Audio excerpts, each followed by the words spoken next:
నాయ్ ఏంటి గుర్తుపట్టలేదు బాబా.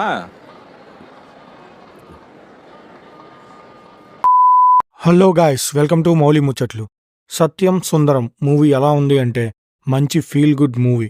స్లోగా ఉన్నా కూడా ఏ సీన్ బోర్ కొట్టదు. Movie run time 2 hours 55 minutes ఉంటుంది.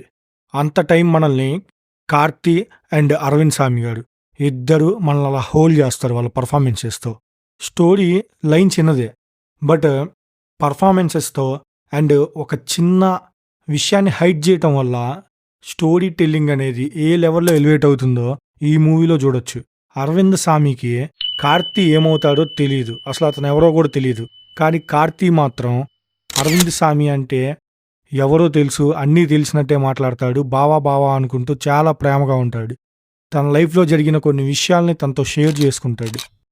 బట్ ఇవన్నీ వింటున్న అరవింద్ సామికి అతను ఎవరో తెలుసుకోవాలని ట్రై చేయటం, అవి వర్కౌట్ అవ్వకపోవటం, ఒక టైంలో అతను ఎవరో తెలుసుకోవాల్సిన పరిస్థితి ఖచ్చితంగా రావటం, సో అది తెలుసుకోలేక తన నుంచి ఎస్కేప్ అయిపోవటం, ఇవి జరుగుతాయి మెయిన్ ఈవెంట్స్.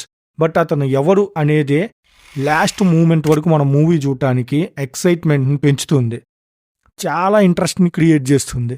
స్క్రీన్ మీద క్యారెక్టర్స్ ఏం ఫీల్ అవుతున్నారో మనం కూడా అలానే ఫీల్ అయ్యేలాగా చేయడానికే 2 hours 55 minutes టైం. ఎండింగ్ వచ్చేసి మూవీ ఎండ్ అయిపోయిన తర్వాత కూడా మనం మూవీ గురించి ఆలోచిస్తాం. క్లైమాక్స్లో కార్తీ అండ్ అరవింద్ సామి ఇద్దరు ఇచ్చే పర్ఫార్మెన్సెస్కి మన ఇన్నర్ ఫీలింగ్ కూడా సేమ్ వాళ్ళలానే ఉంటుంది. హార్ట్ మెల్ట్ అయిపోతుంది కూడా కొన్ని సీన్స్లో. ఈ movie director 96 movie director. 96 movie ఇచ్చినంత ఎమోషనల్గా ఉంటుందా అంటే అంతలాగా ఉండదు. బట్ ఇది వేరే ఎమోషన్, అది లవ్ స్టోరీ కాబట్టి పక్కా అందరికీ చాలా ఇన్స్టెంట్గా వెళ్ళిపోయింది. బట్ ఇది ఫ్యామిలీ మెంబర్స్కి సంబంధించింది కాబట్టి చాలా మంచి ఫీల్ అయితే ఇస్తుంది మూవీ. ఈ మూవీలో మెయిన్గా నాకు నచ్చింది స్టోరీ టెల్లింగే. ఎందుకంటే ఒక ఓల్డ్ బిల్డింగ్ ఉండదు, హడావిడి ఉండదు, మాస్ సీన్స్ ఏమీ ఉండవు. ఈ మూవీలు కూడా 1 night జరుగుతుంది 96 మూవీ లాగా. చాలా సిమిలారిటీస్ ఉంటాయి 96కి ఈ మూవీకి.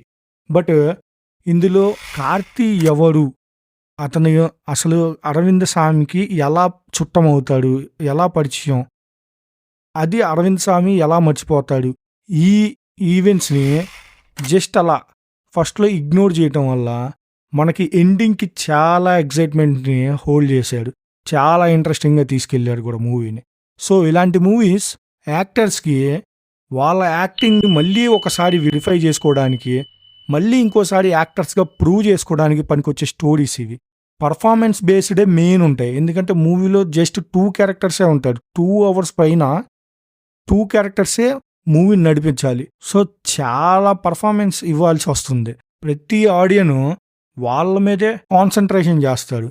నార్మల్గా యాక్టర్స్కి ఒక షాట్లో ఎస్కేప్ టైం అని ఒకటి ఉంటుంది, షార్ట్ కట్ అవ్వగానే ఎస్కేప్ టైం అని ఉంటుంది. ఇందులో మెయిన్గా చాలా సీన్స్ స్టేబుల్గా సింగిల్ షాట్లో చేసినట్టే ఉంది చూస్తుంటే. సో ఆ ఎస్కేపింగ్ టైం అనేది వీళ్ళకి చాలా తక్కువ దొరుకుంటుంది ఈ మూవీలో.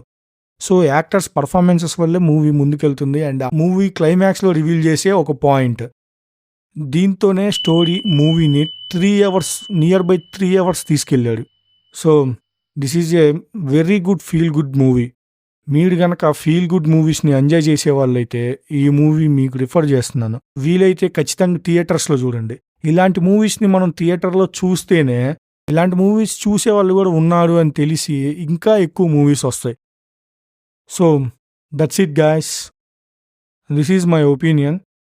ఆల్రెడీ మూవీ చూసుంటే ఎలా అనిపించిందో కామెంట్ చేయండి. వీడియో నచ్చితే లైక్ చేయండి, సబ్స్క్రైబ్ చేసుకోవటం మాత్రం అస్సలు మర్చిపోకండి. సైనింగ్ ఆఫ్ మౌలి ముచ్చట్లు.